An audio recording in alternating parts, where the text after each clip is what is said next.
Well, bit of a tall order there, I think. But we can handle it. Hello, this is Urata, and I will be doing my debut Let's Play of Metroid Zero Mission. It's been a while in tinkering around with trying to get things to actually work, and I think I've got it finally figured out.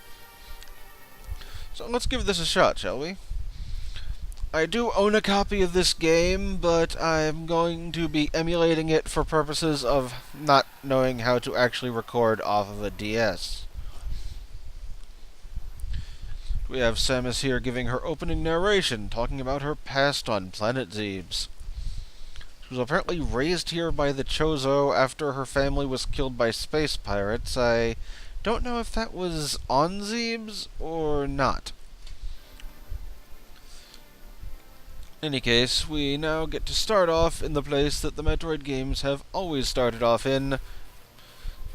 Brinster, right? Yes. And we have our protagonist here. If you were playing this back in the NES era, you probably thought it was a guy. But the ending proved you wrong and horribly confused you. Picking up now the Morph Ball, the most ubiquitous of her power-ups, which allows her to curl into a sphere that is, I believe Prime says it's 1 meter in diameter. That would kind of imply that she's exactly 6 feet tall in the suit or so.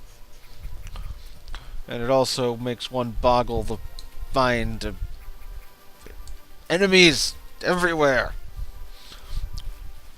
Yes, it makes you wonder exactly how that works.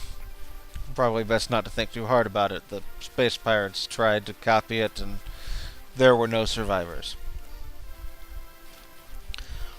I'm not sure I want to say showing off in this run, because while I'm good at certain things about it, I'm also terrible at certain things about it.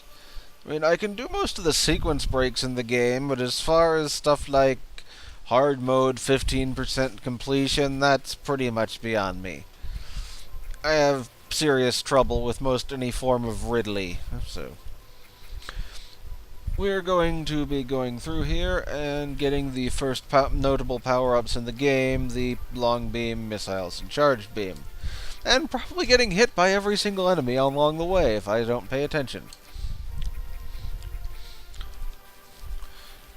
Note, I'm going to be doing this run without picking up super missiles until I do a clear up everything at the end after beating the game for the first time, just to show one of my friends that you can indeed beat the game without ever picking up super missiles.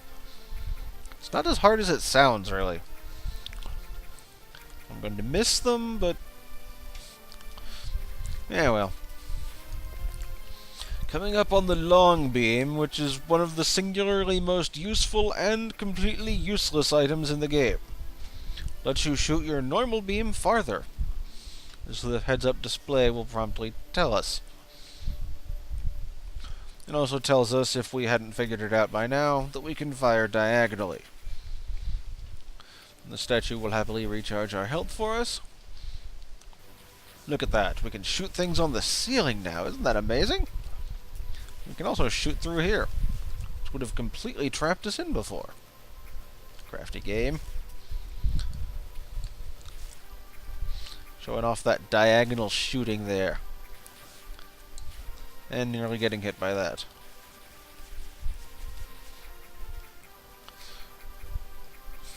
Yes. Right's the way out, but it won't actually let us pass because of one of those flashy metal door thingies until we come in here and see that we can't go this way. I'm guessing that's kind of to make sure new players don't get confused about where they're supposed to go at the very end of the game if they chose to go right first, but we have what the game sort of considers a mini-boss.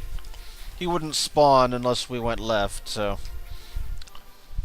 sometimes he does a whole lot more to me than that. It kind of depends on how he wants to jump. We'll be seeing a lot of him later in the game, and he won't be nearly as dangerous. We have our Chozo statue here, and we're actually going to do what it tells us for once. Eventually. We can't actually do what it tells us until we get the missiles. And once we get the missiles, we'll probably get the charge beam right afterwards. And after that, we're going to actually get the bombs like it tells us to. But for the most part, that's about where doing what the statues tells us ends. Except for the next one immediately after that. I need to really stop getting hit like an idiot constantly. If this were hard mode, I'd be dead by now.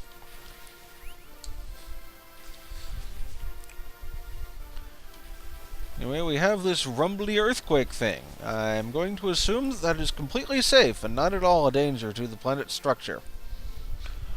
Now we've got missiles. The greatest weapon ever. Since we don't have super missiles this run, that's going to be true. But we are going to get the charge beam now from the snake worm eyeball monster thing. Sometimes he doesn't even make himself vulnerable 3 times and just decides to leave, in which case you fight him again later on and he has demonstrated that he learned nothing from your previous encounter. Now we have the charge beam, we can, well, fire charge shots and do a kind of wuss screw attack. In that if we were to do that, we will kill the enemy. But only if the charge shot would have actually finished them off. Going to bring the video to a close now, and see if this actually worked, upload it, and from then see what to go from there on. Later, everyone!